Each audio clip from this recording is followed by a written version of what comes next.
I initially developed this condition when I was 14 after a standard night tripping balls at my buddy Toby's house in 9th grade. I consumed a normal amount of shrooms that night, probably half an eighth of psilocybin cubensis mushrooms, which are the ones from cow shit. It overall was like a good trip. I was switching between staring into the cosmos and watching a Nat Geo documentary called The Last Lions. But when I woke up, I had every HPPD symptom I just mentioned, and I assumed that I was just hungover from the shrooms and still had psilocybin in my system, but it just wouldn't go away for months and months. I tried to proceed with life as normal, and of course I didn't tell my parents what was happening to me because that carried an admission that I was doing illegal drugs and I didn't want to get grounded.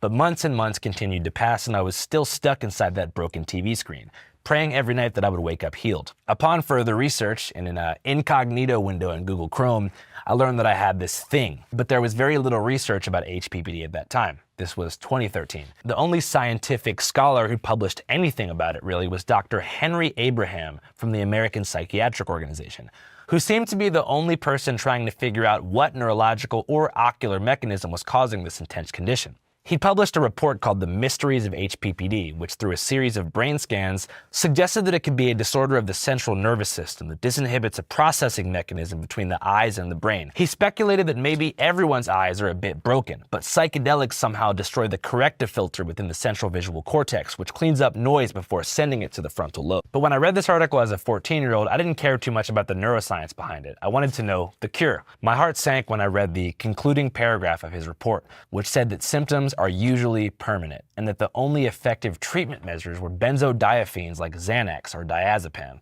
These treatments, he said, help sufferers just not think about it so much, but didn't actually reduce HPPD symptoms. Given that 2013 was the prodigal kickoff year to the Xandemic, and I'd already lost friends to Xanax-related motor vehicle accidents who probably lost control of the wheel while semi-audibly mumbling the words to early SoundCloud-era hit singles like Geeked Up Off Them Bars by Juicy J, Xanarchy by Lil Xan, and of course, Xans by Famous Dex, popping bars was out of the question.